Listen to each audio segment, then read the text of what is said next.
Good afternoon students. आज हम पढ़ेंगे अम्ल, क्षारक व लवण का भाग 2। पिछली वीडियो में आपने अम्ल व क्षारक के भौतिक गुणों को जाना। आज हम पढ़ेंगे इसमें लवण या सॉल्ट्स। बच्चों, लवण किसे कहते हैं? जब अम्ल व क्षारक परस्पर अभिक्रिया करते हैं तो उससे हमें लवण प्राप्त होते हैं, और इस अभिक्रिया को हम उदासीनीकरण भी कहते हैं। जैसे NaCl एक लवण है, KCl एक लवण है। कैसे प्राप्त होते हैं इसके उदाहरण के लिए हम देखेंगे। सोडियम हाइड्रोक्साइड एक क्षारक है, वो परस्पर अभिक्रिया कर रहा है HCl के साथ। HCl क्या है? HCl अम्ल है, और अभिक्रिया करके बना रहा है लवण NaCl। इसमें उत्पाद में हमें जल भी प्राप्त होता है, और ऐसी अभिक्रियाओं को उदासीनीकरण अभिक्रिया कहते हैं, जिसमें अम्ल व क्षारक परस्पर अभिक्रिया करके लवण का निर्माण करते हैं। ठीक, उदासीनीकरण इसलिए कहते हैं क्योंकि अम्ल क्षारक को उदासीनीकरण कर रहा है और क्षारक अम्ल का उदासीनीकरण कर रहा है। अभिक्रिया कैसे होती है?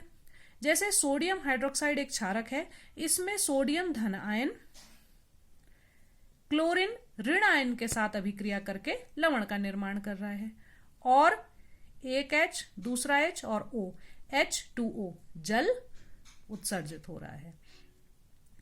दूसरा हम पढ़ेंगे इसमें सूचक। सूचक किन्हें कहते हैं या इंडिकेटर्स किन्हें कहते हैं?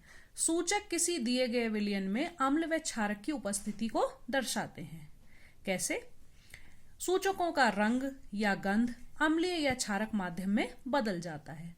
अब देखेंगे सूचकों के प्रकार। सूचक 3 प्रकार के होते हैं: प्राकृतिक सूचक, संश्लेषित या कृत्रिम सूचक और गंधीय सूचक।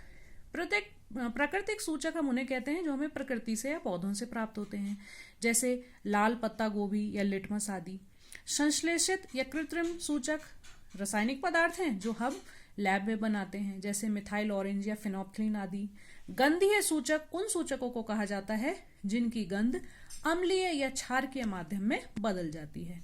तभी ये सूचित कर पाएंगे कि हमारे पास माध्यम अम्लीय है या क्षारकीय है, जैसे प्याज या लौंग का तेल आदि।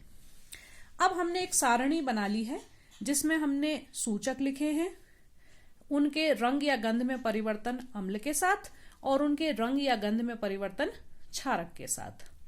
तो पहला जो हमने सूचक लिया है वो है लिटमस। लिटमस पेपर सभी बच्चों ने सुना होगा। ये प्राकृतिक सूचक है, नेचुरल इंडिकेटर है जो हमें पौधों से प्राप्त होता है। अगर हम लिटमस को अम्ल में डुबाते हैं, लिटमस पेपर को, तो वो लाल हो जाता है। ठीक, और क्षारक के साथ लिटमस नीला हो जाता है। हल्दी भी एक नेचुरल इंडिकेटर है। इसके रंग में कोई बदलाव नहीं आता अम्ल के साथ, और यह क्षारक के साथ लाल रंग देती है। क्षारक सभी को पता है कि सोप जो साबुन है या सर्फ है वो सब क्या है? डिटर्जेंट्स क्षारक होते हैं। तो जब आप क्षारक के साथ हल्दी की अभिक्रिया कराते हैं या हल्दी आपके कपड़े में लगी और साबुन से धोते हैं तो वहां लाल रंग आ जाता है। ठीक है, तो हल्दी क्षारकों के साथ लाल रंग देती है। दूसरे प्रकार के इंडिकेटर थे सिंथेटिक या कृत्रिम इंडिकेटर्स। कृत्रिम इंडिकेटर में पहला है मिथाइल ऑरेंज। मिथाइल ऑरेंज अम्ल के साथ लाल रंग देता है और क्षारकों के साथ पीला रंग देता है। फिनोप्थलीन एक इंडिकेटर है जो अम्ल के साथ कोई रंग नहीं देता, रंगहीन रहता है, और क्षारकों के साथ गुलाबी रंग देता है।